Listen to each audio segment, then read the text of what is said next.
if you receive something automated, quite often that's how you treat it. You drop it into your spam or your junk and you ignore it. If you receive something personal, that's how you respond, because it creates that personal connection.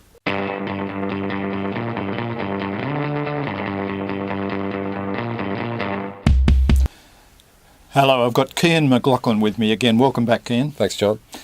Hey, Cian, in our last discussion, we had a great discussion about keeping the discussion between the salesperson and the customer very real, very human, and not having the impact of the commoditisation of the sales process and sales automation impacting the way in which you interact with customers. Yeah, absolutely. Really important.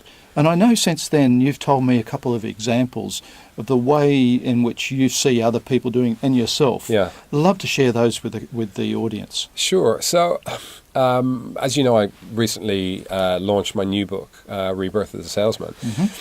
And prior to the launch, I wanted to make sure I got, bums on seats at the launch and I wasn't sitting there on my own with the book. So So I wanted to use an email marketing tool to send out invitations to all of the people in my network.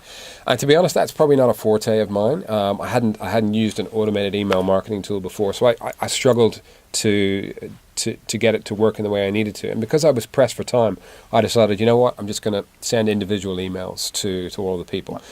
Write an email for every person. Yeah, literally write it. And it was probably 250 to 300 people. So over a period of a couple of days, not that I wrote the entire email. I mean, the body of the email was relatively similar. This is the date and the time, etc. But I customized it. I put a specific message to each individual because I had a relationship with them. And I got one of those. Yeah, and you got one. I thought you were writing directly to me. Well, I was. And what was really interesting for me was the level of response I got back. I mean, right. I know normally what the hit rate of email marketing campaigns, and albeit I knew many of these people, but the response rate was through the roof, and people I think felt a number of people said it to me, they were very happy to receive an individual email, and they felt touched that I'd taken the time to do that.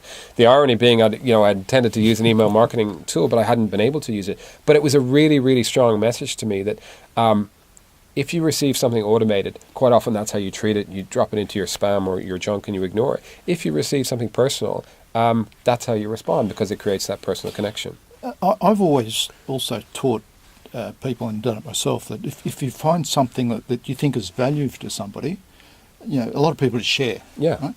But if you write a note saying, I read this article, I thought it was relative to what you're trying to do in this area, then you're really thinking about that person. That's the way it comes across, that human, I know you, I know what you're searching for, here's something that might help. Absolutely. I think that giver is gain philosophy is very, very important. And what it does also, whether you're doing it intentionally or unintentionally, is it tends to trigger reciprocity. So if you've given me something of value, innately I have this sense that, I must give something back to John because that was great and I really appreciated it. And I think sometimes we fall into the trap of thinking, well, there's a great unwashed market out there. I must try and get to everyone.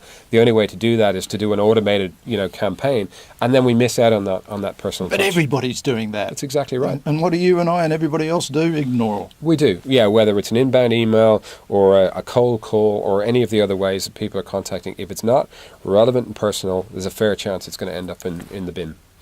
Hey, I think that's really good advice, and I'd like to make sure we reinforce this with further discussions. You're going to come back, Cian? I'd love to. Thank you very much for your time. Pleasure, John.